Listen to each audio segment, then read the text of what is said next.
All right. Well, next game I want to talk about is the team that keeps beating the Bills, the Kansas City Chiefs and the Falcons. The Chiefs are 2 penalties and a literally a toe away from being 0-3. And I know people are going to say Falcons had a shot. They were able to drive. They got They got defensive pass interference twice on that final drive. Listen, getting a first down from a defensive pass interference is not the same as getting one to put you on the 1 yard line on first down. That completely changed the game. The refs continue to bail out the Chiefs in crazy fashion that it's so obvious. And I think it was even obvious that those were makeup calls for the Falcons on that last drive, because it didn't even look like pass interference on that second one.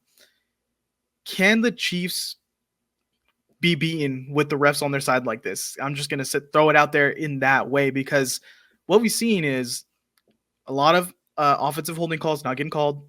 Their right tackle jumps every fucking play. They're getting a call on defensive pass interference call that's not getting called the same way against them in the 2 weeks later. So what do teams need to do to beat this Kansas City Chiefs team? I'm getting sick of week in and week out having that conversation. Like, oh, it's the ref show, it's blah blah blah. And I think last week that was completely fine. Like, hey, it is what it is. Like that was a pass interference as far as that, like the Bengals game, right? And that was like a pretty obvious pass interference call that people want to shape into it's the ref show and the Chiefs always get the call. I'd argue it wasn't that obvious. I don't think it was. It was that pretty obvious. fucking obvious. I The don't know. dude ran downhill and hit him before the fucking ball was there. I think he went for the ball. Well, no shit, but he went through the guy to get the ball. I don't know. He was playing ball. He was playing ball. He was playing ball through the guy. You can't do that.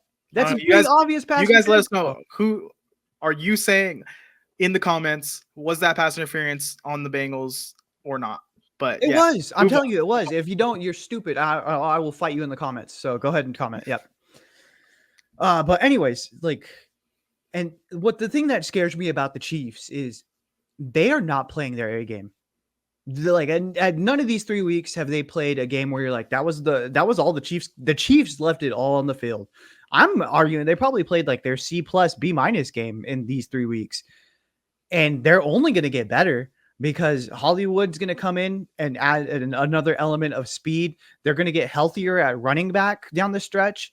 And Pat Mahomes is going to obviously turn it on and find Travis Kelce a hell of a lot more when it really matters. And so this is I think they're going to end up cruising to the AFC Championship, where they're going to find a team that, whether it be the Baltimore Ravens or I don't think the Bengals are going to make it that far. Maybe the Houston Texans make a big deep run that is just weathered and beaten because they're going against the AFC. And I think they walk easily into the Super Bowl. I think that this Chiefs team only has the sky is the limit for them. And they could be one of the best teams that we've ever seen, just based off of they're winning these games that are so tight knit, and they're playing like C+, B- games. Here's the thing on my end, though, as a scorned 49ers fan from the Super Bowl, this Chiefs team is crazy unlikable, because obviously you got Mahomes, who's the best quarterback in the league, most dominant. You're like, how much are we going to let this guy win? He keeps winning. It's frustrating.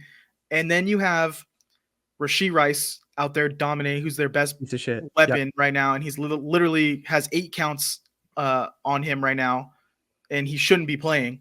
And then you have the commentators like Taylor Swift, Taylor Swift of it all. And then you have the commentators, every time Carson Steele gets 2 yards, they're like, oh my God, this Carson Steele guy is amazing. They're just glazing Carson Steele. And it's just annoying when you know they're going to win. And I feel like they kind of don't deserve it. But it's also, that's how good they are. It's again, how I'm saying, that's what good teams do. They beat teams that they're supposed to beat. And by all means, they were supposed to beat the Atlanta Falcons. And I mean, we'll go ahead. I'm going to go ahead and say it. The Falcons are fun. They're going to be a fun team to watch this entire season. I think Kirk Cousins is only going to get better down the stretch because he's going to a little shake the rust off, get a little bit more mobility than he's had over these past 3 weeks. And I think they're a fun team. But by all means, they should not have beaten the Chiefs. And I think that all is right with the world. And in the end of it, like it all shakes out. Like if you look at it, that was not a game that the Kansas City Chiefs lose. And that's what you do when you're a good team. You beat teams that you're supposed to beat. The thing is, though, the Falcons should have won that game. If that gets called defense pass interference and they're on the one, they could score a touchdown, and then who knows what happens. But I think it sets the Falcons up in a great position in a game where they played really well to win that game. And that's but what I'm then saying. the Falcons also frustrating. screwed them. It's like you can do that, but then also you screwed yourself later by making that dumb decision to like throw that out like They lined up in like a T and ran out a wide on the last play on fourth down. So yeah, it was a stupid decision on their part. So it's like you do these dumb things to shoot yourself in the foot. Also before half, they have that thing like, you know what I mean? Like you just shoot yourself in the foot, and that's what you can't do against this Kansas City Chiefs team. But that's every team. Every team in the league does a stupid thing here and there. But yeah, it gets piled on. City Chiefs team. It gets piled on when the refs are helping the Chiefs as well. I'm already sick of like hearing about the Kansas City refs. It is what it is. Like at some point, you just got to be like, okay, well, maybe it's just because they're good. They're putting themselves, because that happens with every game. Every game, if you look at it through the lens of, I am going to see the New York Giants get a call, you're going to see them get calls. You know what I mean? It's going to happen. All right. Well, let's move on. I'm sure the comments going to have a field day with that one, but